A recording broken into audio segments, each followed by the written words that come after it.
Hey there gang, welcome to part 1 of my video tutorial. Today what we're going to be focusing on is the bare essentials, basically how to set up a project in Cubase. This will work in basically any version of Cubase, even all the way back to version 3 is what I started on. I have most of my experience in Cubase 5, but I recently got Cubase 8.5, and that's what I'm using here. Should be pretty much the same in Cubase 5, save for a couple really nifty features that I'll go over, but those are completely non-essential. But it does help to organize your project in a logical manner. So to get started here, I'm going to bring up an image which basically breaks down the topography or tree, however you want to think of it, basically of how I set up a project. So over here, we're going to have the main channels that we're going to be focusing on here.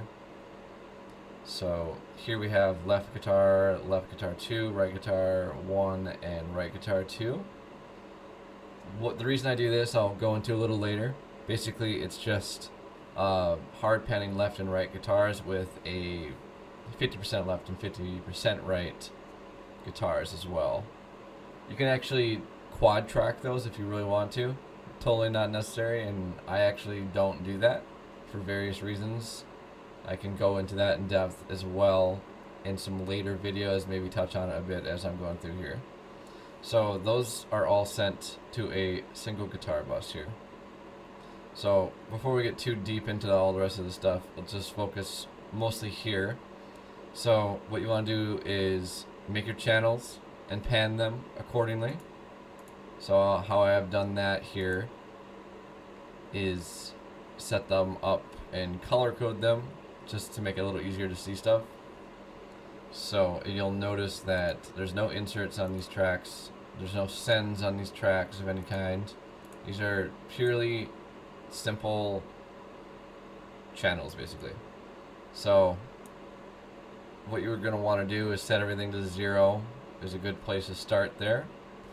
Get your levels on your guitars and any other instruments you're going to be plugging in. We're not going to go over that in this video, but that's, I'd assume, pretty self-explanatory for many people out there.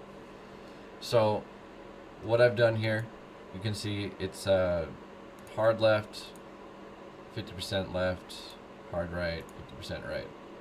Pretty basic stuff here.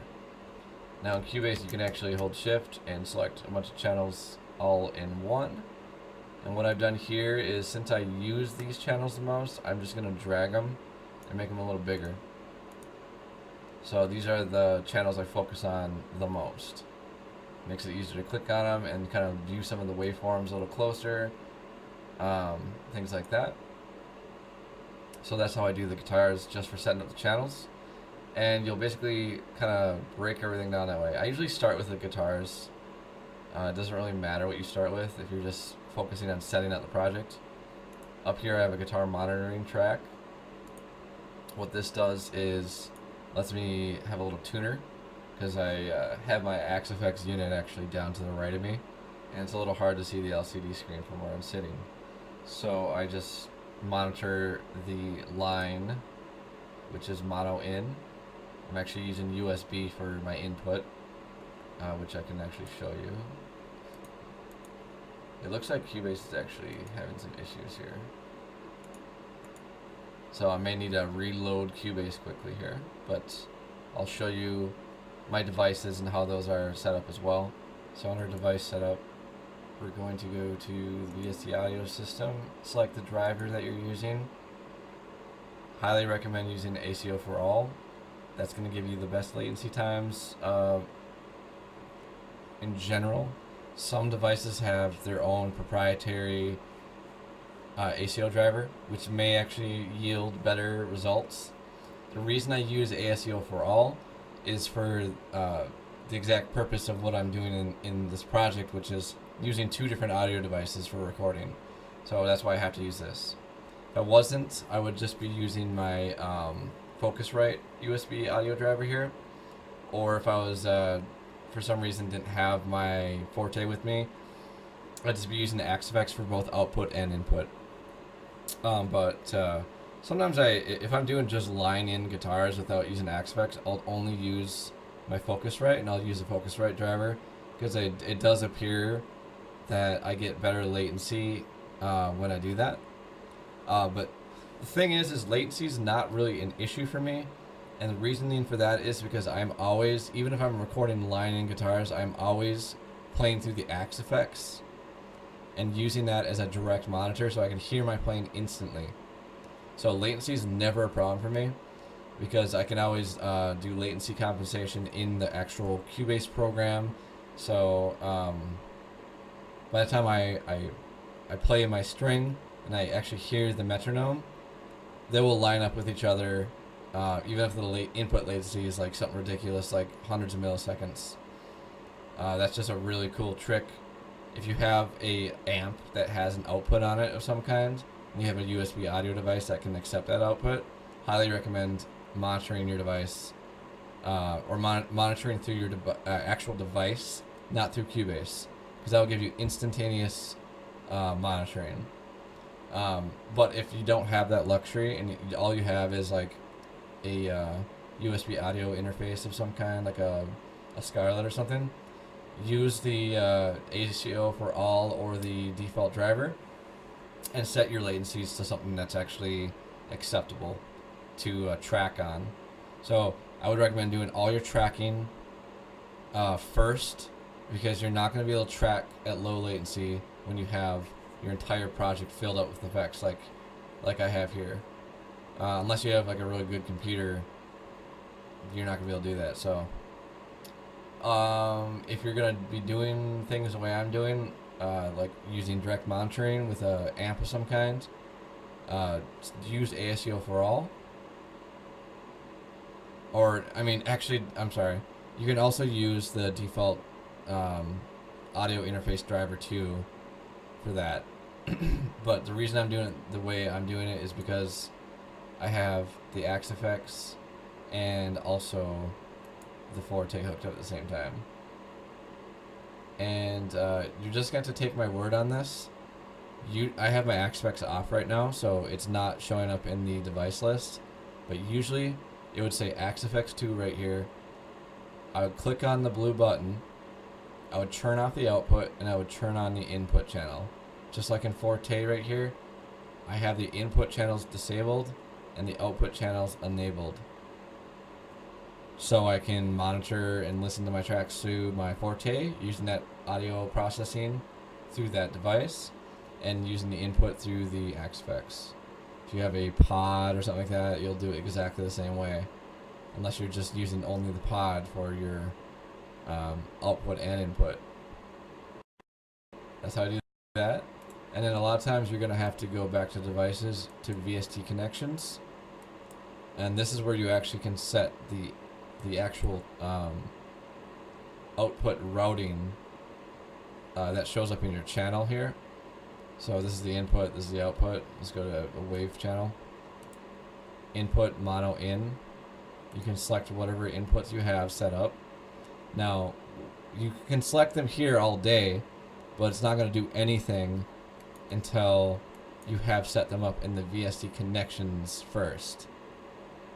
So basically here on stereo in, I would select Axe-Fx here.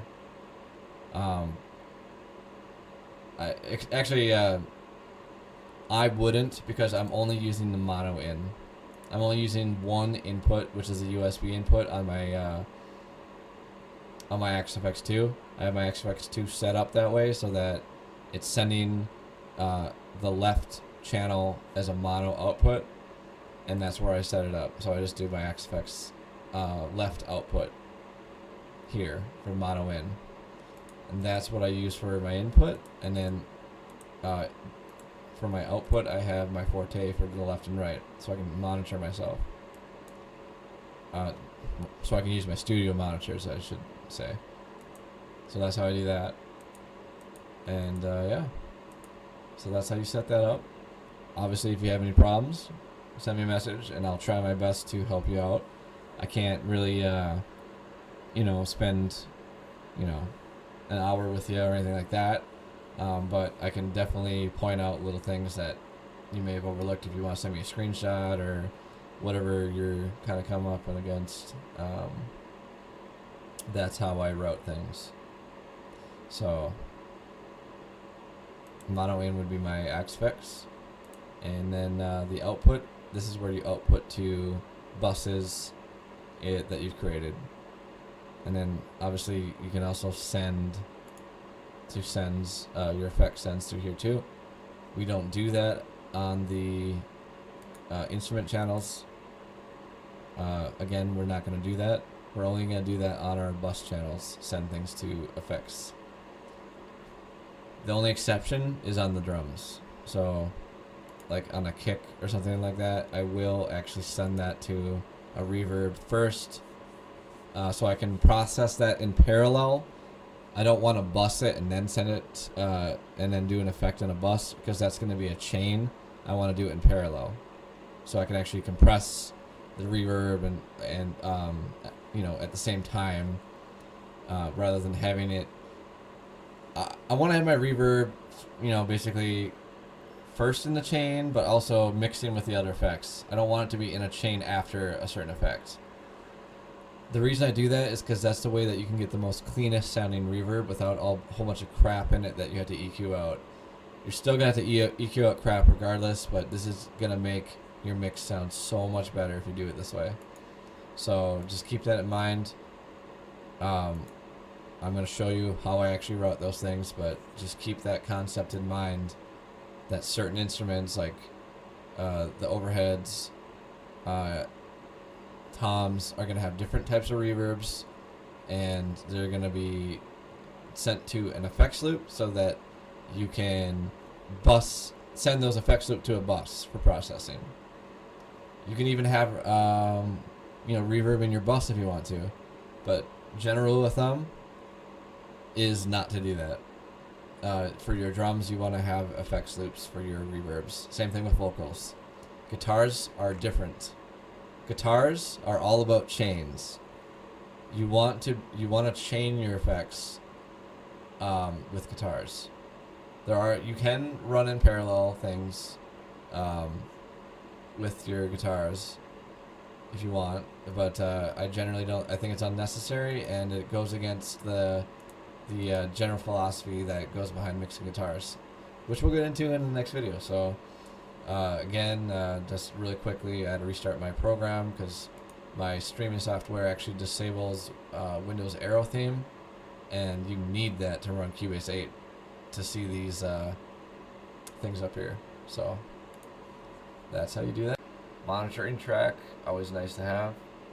I just turn off the monitor here when I'm not using it.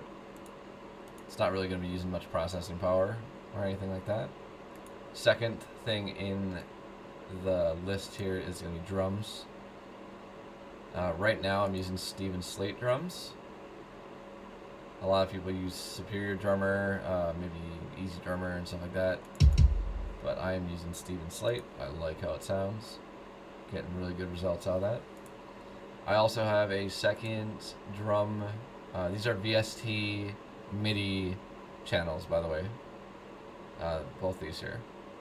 So the Superior one, all it is just a single China that I like. So that's all that is. Nothing fancy in here either. Just I'm routing basically in Superior. I'm finding the overhead that the China's on. You can see I am routing that to bus 16 here. Also, some other mics are picking up that that China are also being routed to the bus 16 in Superior. So, and then that is getting routed to the Cubase out 16. I will show you how to do that as well. So just bear with me here. I will have to reload the program. Obviously I will cut that out of the video. But before we get too far into that, let's just focus on the basics here. I have a virtual bass track as well. I'm not tracking real bass at this time, so I'm using Trillion. I'm not gonna go into depth about effects and things like that in this video, but we'll get to that later. So that's my virtual bass track that I just draw a simple, with the draw tool, I just usually draw a track out, and then I open up my score editor, and this is where I can do all my programming. I can, edit things according to the notes I want to do, quarter note, half note, whatever it might be. And I can also quantize or whatever I want to certain beats as well. So if I wanted to only do 16ths, I can do that and just drag them 16ths. Or if I want to drag a 16th only a quarter note, quarter beat, I can do that too. That's actually really important for when you're actually mapping things out. But that's something we will go into detail later. So that's just how I set that up.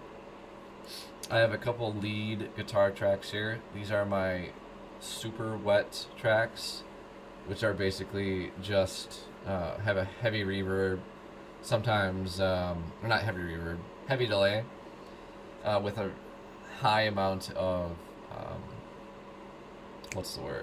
feedback, so that it kind of has more of a bigger sound with that. You don't get as much clarity in the notes, but that's not what you're looking for in these tracks. You're looking for more of an ambient feel with that. I also have a second one just in case I want to automate volume. Or, for instance, sometimes I will set up a second bus for this so that I can control the the mix of the reverb without having to automate it. Because automation is something I loathe doing a lot of, so I try to just simplify that a bit by just making multiple tracks. Not everybody's going to be able to do this, because you have to have a fairly powerful computer to be able to process that many tracks at once. For me, it's not a problem. I have a dry track here, which is in the center. This is basically for your center guitars that you don't want effects on, or just very minimal effects. Solo channel, that's going to be for still going to have some effects on that, but that's going to be for like your solos and leads and stuff like that. You can see I have a couple here in the song. That one's going to punch through more than the ambient tracks here. I also have a solo left and a solo right. You can see I pan them roughly 50%, which is not actually perfect, but I'll fix that right now. So yeah, those are, so basically sometimes I want to have two lead guitars going in the center of the mix, because if you have two lead guitars directly center, it's gonna cause a lot of problems. Volume problems, compression problems, phasing sometimes. Also, you will have a mushy sound. It's not going to sound clear. So that's why I do that. I also have a second solo basically for automation as well.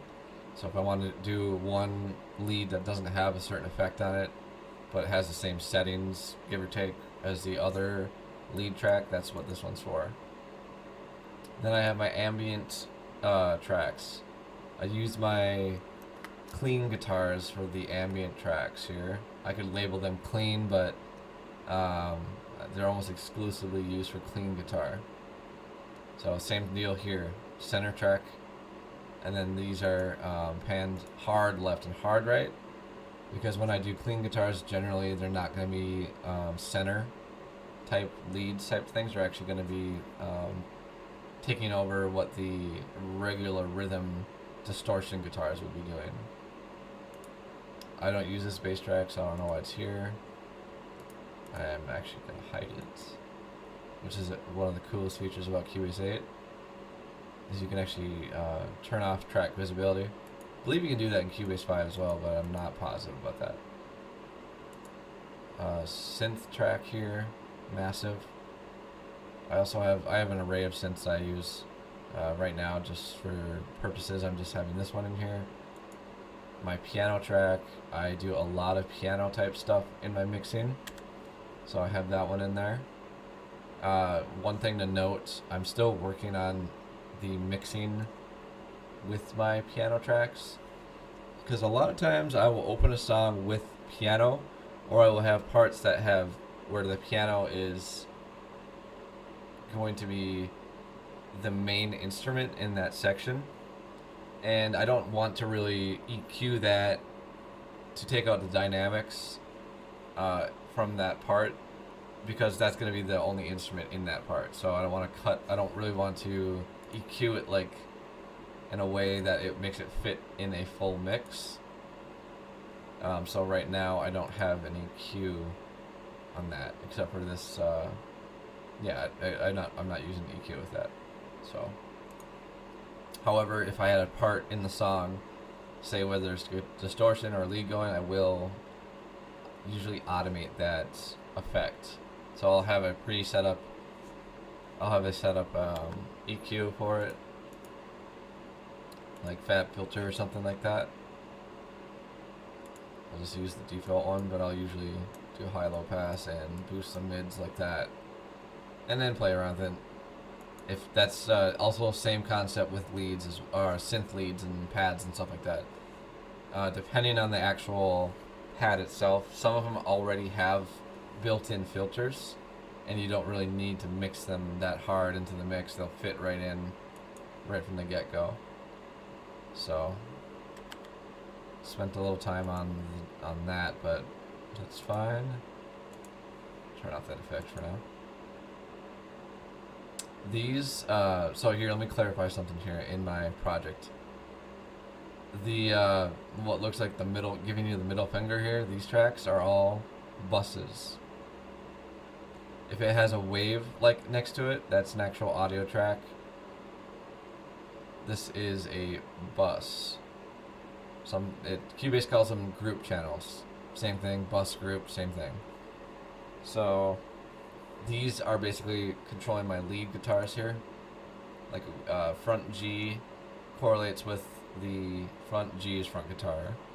Correlates with dry, with the dry track, solo left and solo right, and solo, the automation solo track.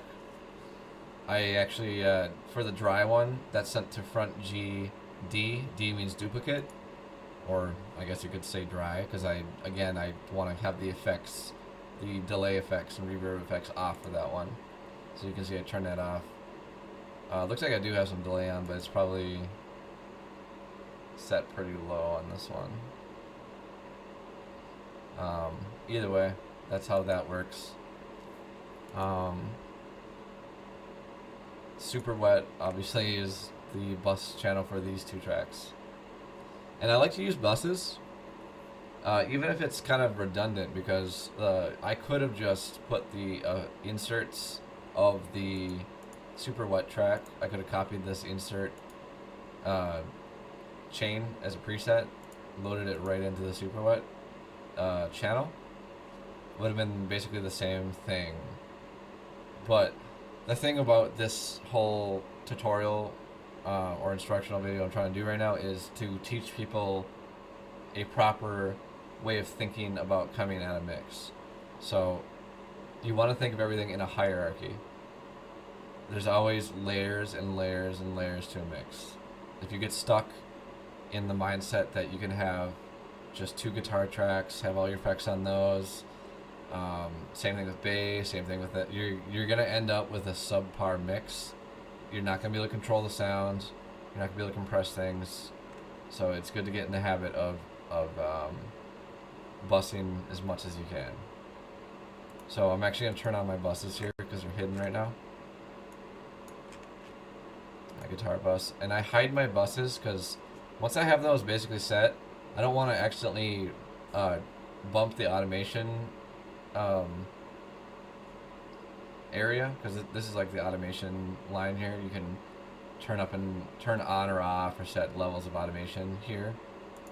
So I actually bump that by accident sometimes up here because it's right next to the locator. So I turn the visibility off on that channel once I have it set how I want. but I'm gonna turn it on right now so I can show you what's going on.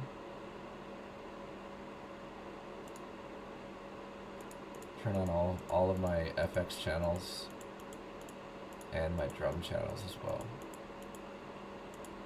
Turn off that bass. There's a couple other buses. Oh, there's some buses that were hidden. Like the ambient guitars actually have their own bus for the clean guitars.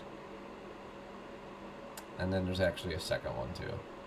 Because again, I like to double things up to avoid having to automate too many things.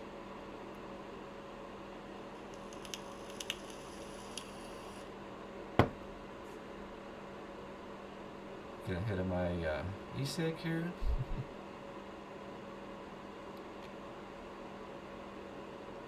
So that's basically that.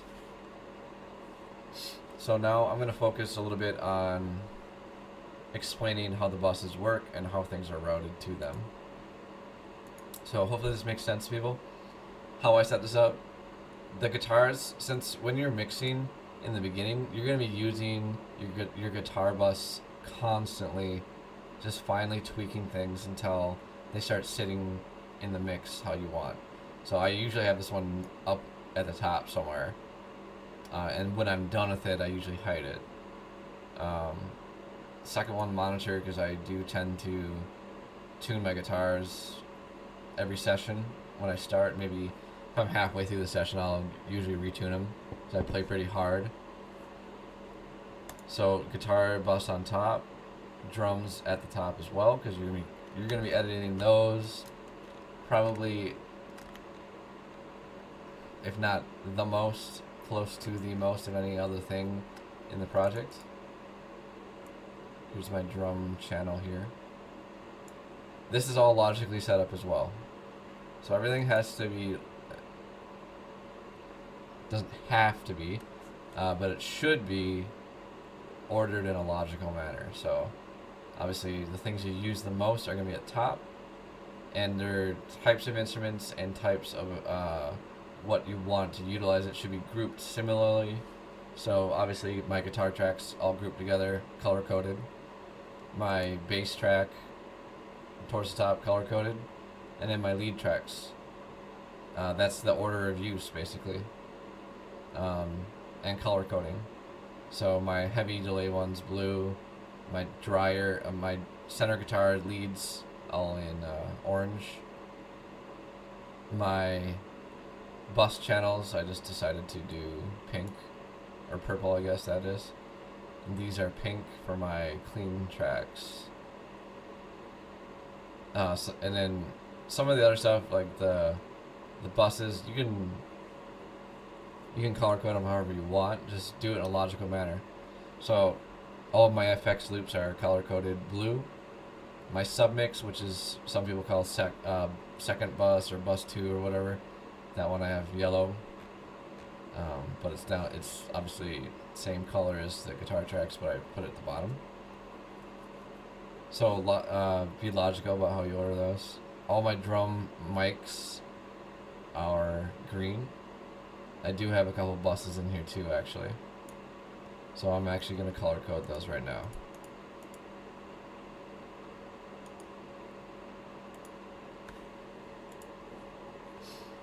Let's see, where is that? That's why I might need to restart Cubase.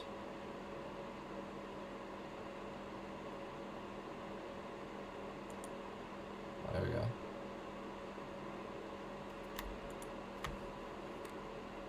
It's a control click.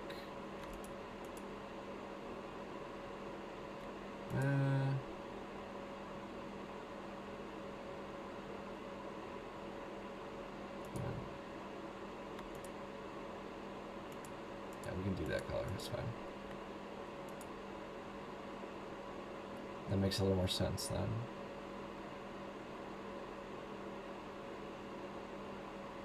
Cool. I'll hide my transport bar here. So that's basically it. Now, if I want to show you, like, this video is not geared towards beginners necessarily. This one, I would say, you should already know how to add channels to the project. You should already know how to create a group channel.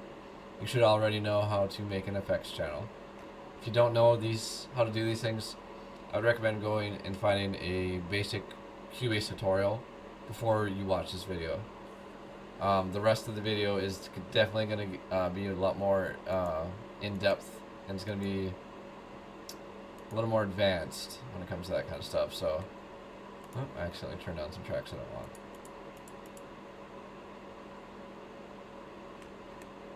Okay. And that button turns on all the tracks, I guess. So, that's how that's set up. Now, going into busing and how that's done here. All these guitars, this is the output selector here. I route those to the guitar bus. This is my guitar bus. I will briefly go over some of the effects just for fun here. Open up what I got. Vintage equalizer, colors the sound a little bit. Fab filter, it's more transparent sounding, much more surgical. Got the center plug-in here, which is kind of like it's a stereo imager type thing. I have my compressor, actually the default Cubase compressor, nothing fancy there. This one's not meant necessarily for like crushing anything or anything like that. This is also side chained. So fab filter, again, this is the secondary EQ for that channel. You always are going to use 2 to 3 EQs. With fab filter, you can actually get away with using only 2, which is one really awesome thing about it. And then also the NLS channel stereo compressor, which is nice to flatten out the tracks for mastering, basically. Well, I guess it's not necessarily for mastering. I send that to my sub mix. Actually, I have a bus before that where I bus both my guitar buses and my bass bus into a bass guitar sum bus, and that is then sent to a sub mix bus or second bus or bus 2. Basically, the final link before the master output. So this is a little diagram that shows that. So my channels, they go to my buses here. My main buses, the first buses in the chain are the guitar, bass, clean guitar, lead guitar, center guitar, and then I also had those ambient ones too. I didn't put in here, so I ran out of space, but you get the idea. Those are all routed, or not all, I should say, but pretty much all of them are routed to the submix bus. The clean, lead, and centers are directly sent to the submix. But my guitar and bass bus, like I was talking about earlier, gets sent to their own bus for kind of controlling those tracks together. And then they're sent to the submix bus. And basically how the drums work here, same deal here. The kick mic group is sent out from the actual Steven Slate drums to its own output in Cubase. That's sent to the drum bus. Then I have some other instruments sent directly to the drum bus: overheads, toms, hi-hat, room mic, except for my snare. Snare's extremely important if you want a full sound, big sound, professional sounding drum kit. One of the biggest factors in the tone of the kit is coming from the snare. So I have 2 snare channels in Steven Slate drums. I do this so I can process them in parallel with each other to get a more control over the sound. Those are sent to a snare bus. I call it snare sum. The snare sum is then sent to the drum bus. Drum bus obviously then sent to the mix bus. This might be getting a little confusing, but if you study this image, pause the video, and set up your whole project with this like this, you're going to be set up right away. Just if you set it up this way, I can guarantee you your mixes are going to be better than if you didn't set them up this way. Basically, snare, sum, since we're kind of on this topic right now, those are sent to my FX loops. I have sent them to a snare hall reverb FX channel and a drums hall reverb FX channel. So certain instruments, or certain drums I should say, are going to require different reverb effects and such to sound correct. You don't want them all to have the snare, have a snare reverb, obviously. And you're going to want to send these individual channels with varying degrees, mixing them in. Basically, the send gains are going to be different because you don't want to have, you know, your overheads with a massive amount of reverb on them, things like that. So I have a couple different reverbs set up here. I also have on the drum bus, it's sent to a parallel compression effects loop, so I can do some parallel compression there.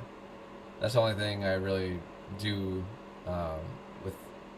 with this effects loop for parallel compression, is just for the drum bus. Alright, so moving on. I guess it's I can go over the effects loops now. So extremely important for getting a massive drum sound. Also equally important for getting a massive vocal sound. I do not have vocals in this song currently, so I don't have any mixing tips for that at the moment. But though I will go over that eventually. So here are my effects channels. Effects loops, I should say. Effects sends, however you want, whatever you want to call them. Let's see if I can.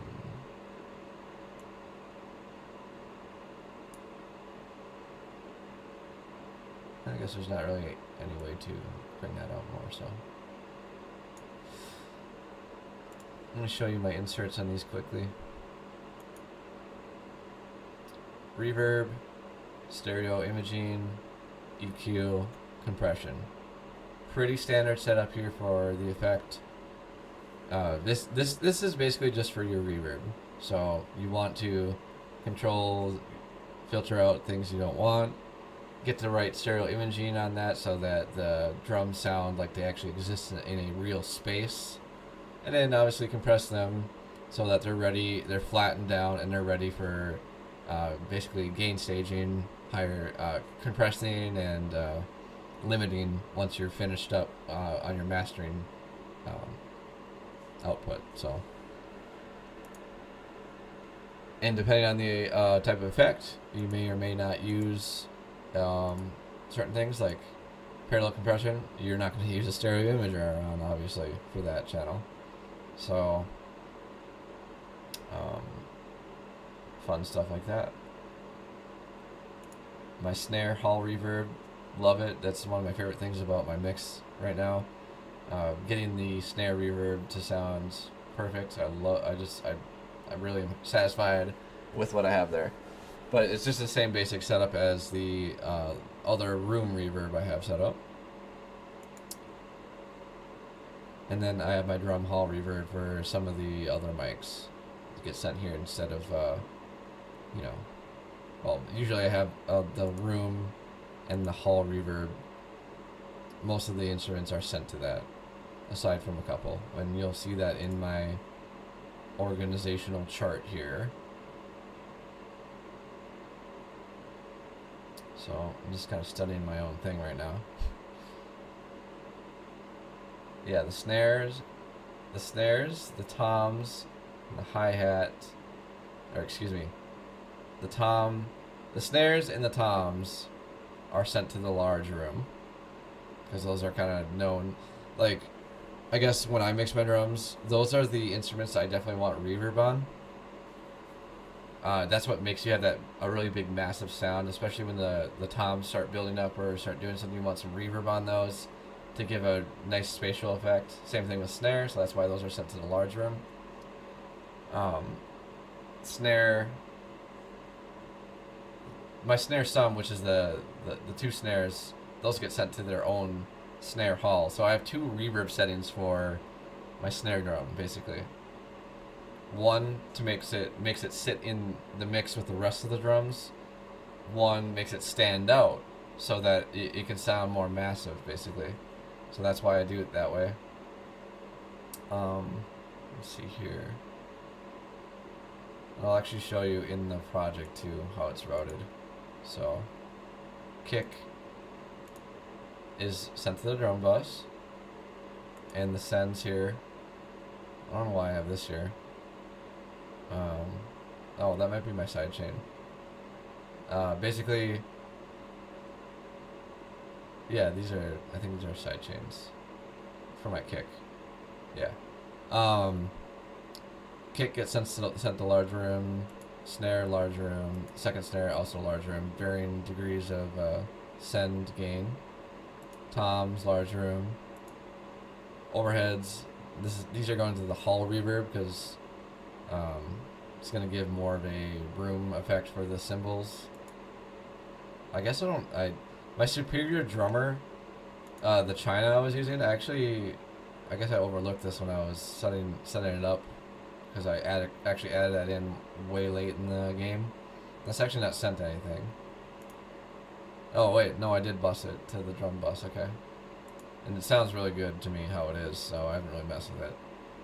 Hi-hat sent to hall reverb.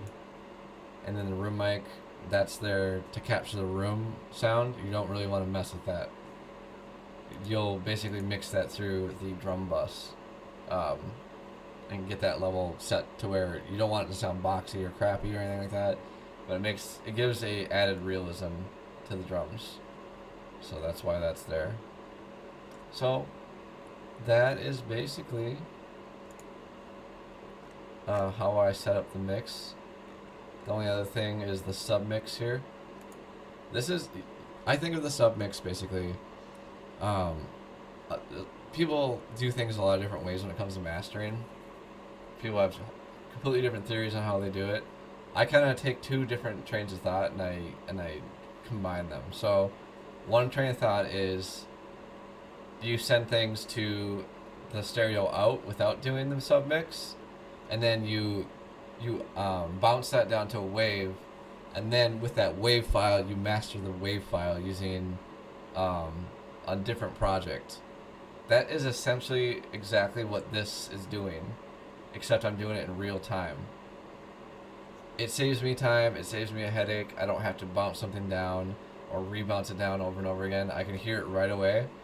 And the arguments against doing it this way is that with the VST instruments and certain effects, they get processed just a little bit different every time you play them.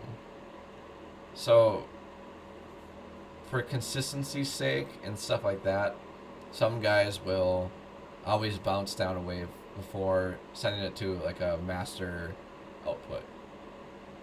I just don't do it that way. I don't think it makes a big difference, and it works great for me, so that's why I do it this way.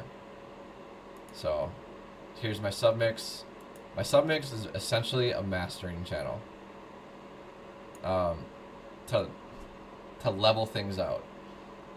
People might argue with me about that in the comments, but basically this is to flatten the project, to get the peaks and the transients all kind of crushed into a small band, something that I can work with to master. Because if you have a lot of dynamics in your mix before it's sent to the master channel, you're not going to be able to get the volume you want. You're not going to be able to get a lot of things. Let's just put it that way. Ozone 5, a lot of people are familiar with this program. Basically, this is a mastering suite. So, imaging for basically the entire mix. There are several things that are not sent to the submix, but basically everything is routed here at some point or another for the most part. All my effects loops, my drum bus, which is all my drum mics, my guitars. I think the only thing I don't send is like a couple like samples. I don't send like my my bass drops. I want those to kind of stand out on their own. And the piano, like I was talking about earlier, because I want to keep the dynamics with that. That's something I can just kind of notch out an EQ if there's a problem with it. I do think eventually I will start mixing that into the rest of this stuff. But it's something I added late in the game when I was working on this song. I didn't think I was even going to use it, so... And it sounds good how it is, so I'm leaving it for now. But yeah, so this is just... basically, I could have done all this in one instance, but I didn't want to use every single effect in here. So I just used the ones I wanted to use. Imaging. So I haven't really gone over the theory of how to chain effects or anything like that, but that will be in my next video. I'll kind of go over some of the mixing philosophies and stuff like that. And even before I think I make that video, I'm going to go over the philosophy behind mixing metal, the things that you want to focus on, and basically going over guitar tone, drum tone, and your overall goals that you're trying to accomplish in the mix. So just briefly, I'll go over the submix. Imaging, basically spatial stuff. I do have a compressor right off the bat. Another compressor here within Ozone. Another imager. Equalization. Another compressor. But this one kind of adds a kind of like a tape feel to it. So this is actually for coloration a little bit. And then also another imager. So the focus here is to get things flattened out.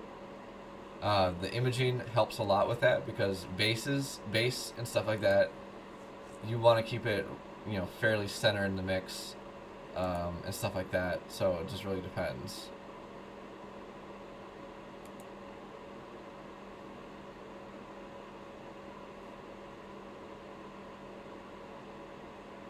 Yeah, so these are basically kind of just set for basic imaging right now. But you want to keep bass kind of in the center and everything else kind of going out towards the sides. And one thing is stacking compressors. You also stack imaging, because I found that simply just like boosting this up here, it is oftentimes a little too much, because by the time that you're adding another compressor and other things, you just brought yourself a whole nother problem.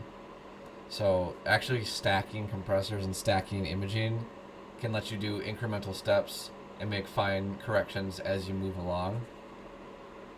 Something that took me a long time to learn. So that is the submix. Someone's texting me. And then that gets sent to the master output channel.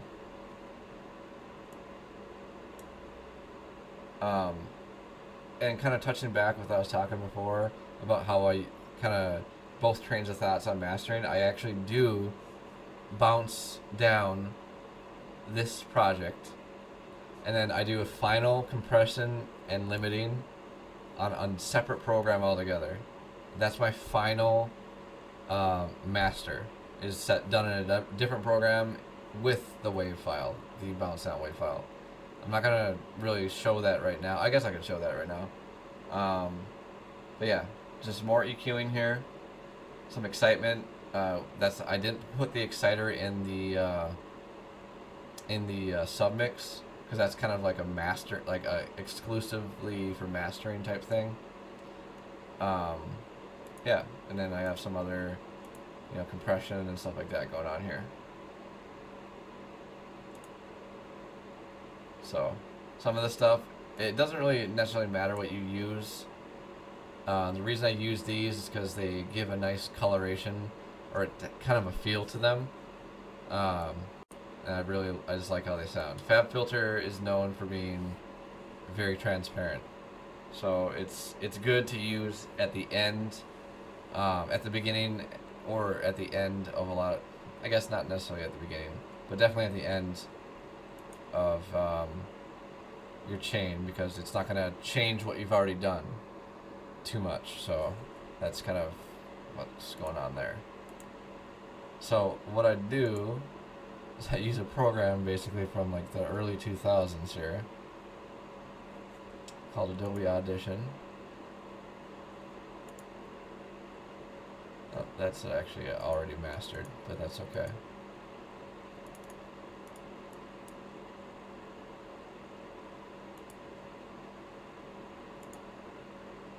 So this is kind of an example of what a bounce down wave would look like from my project here. I'm getting way ahead of myself here. This is definitely very late. This is gonna be in like the final videos, but just to give you a taste of what is coming. This is the program I finalized my stuff in. So I love this compressor. I don't know why. It's a simple multiband compressor and limiter. Basically, I use this for EQing. To be really honest with you, this is for getting my volume higher and for EQing the individual bands that need work. Like if I left out a little bit of shine in the guitars, I boost the 1K range here, 3.5 dB. I usually compress a little bit of the low mids because that's what gives you that kind of scooped heavy feel. And I boost and also cut, or I boost and compress at the same time with that area. That's the only thing I really do. I don't put any thresholds on the 1 kilohertz range here, because that just basically makes it sound like you put a blanket over that range. Bass, I just kind of bump it up a little bit to give a little more bass in the mix overall, and boost it a little bit in the upper region here around 9 kilohertz, just for some sparkle, and a little bit makes the guitar sound a little bit more distorted. My attack I have set, medium, so I have a decent amount of punch with it, but not like overly punchy. And release, I have it set very quickly on this particular mix right now, just because of the nature of what's going on in the mix here. I'm actually going to have to automate this.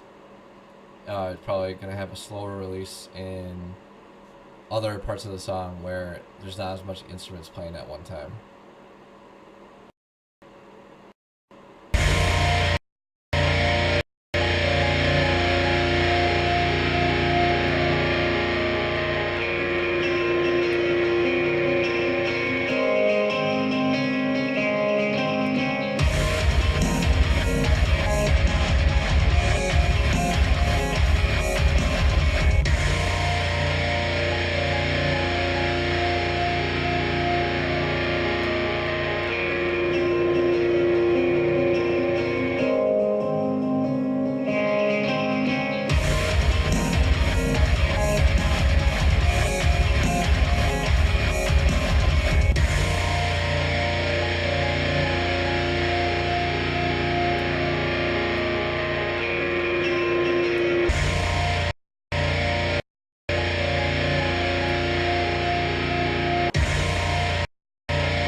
Yeah, so I probably shouldn't mess with that.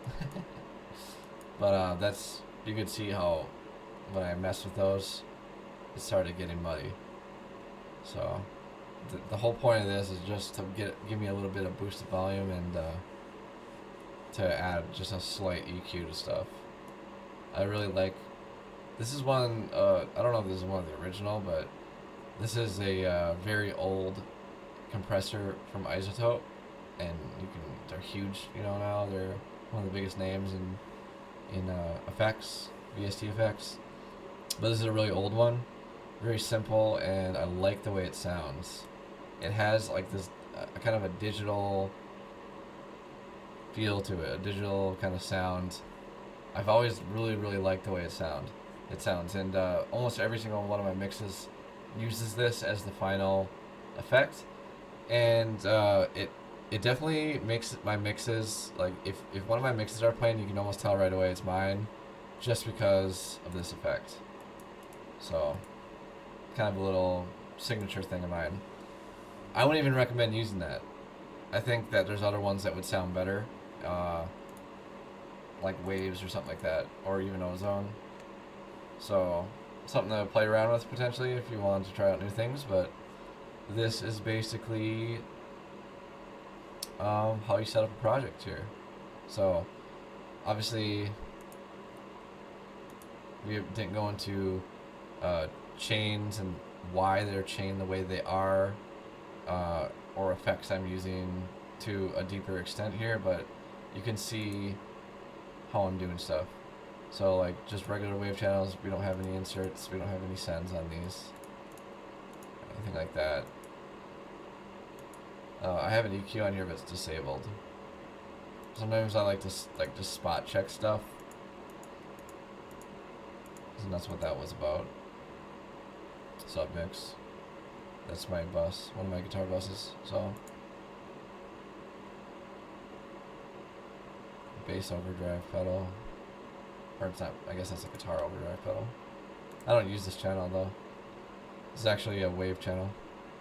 I could bounce down my virtual bass and send it here to add a little bit of grunge to it, which I'm actually considering doing, because my bass right now sounds really clean, which is actually something I like about it, but I'm always open to try new things. So hope this video was informative. Part 2 will be coming out probably in a couple days here, and we're gonna go over the theory behind mixing guitars, how to get those set up. I might actually have a tutorial for each type of instrument, and then from that I'll go into effects and how to actually EQ and do those types of things with each type of instrument. But I think a good place to start would be to go over the instruments, how to actually set them up by themselves. So like obviously these are guitar channels, there's no effects on them, but that doesn't mean that there's no effects here. This is all my Axe-Fx. These are wave files sent right from my Axe-Fx, and obviously my Axe-Fx has effects on it, and it has its own channels and cabs and everything on its own. So that's first thing going in. That's the first thing going in here, and everything from there gets sent out. So it's a little bit different for the VSTs, obviously. But I mean, same. I guess it's actually kind of the same concept. You can control some of the stuff right in the VST itself. Some of the EQs and things like that, like in your bass or in your synths. So we'll go over all that in the next video. But again, thanks for watching. Hopefully this is informative again, and I will be adding more very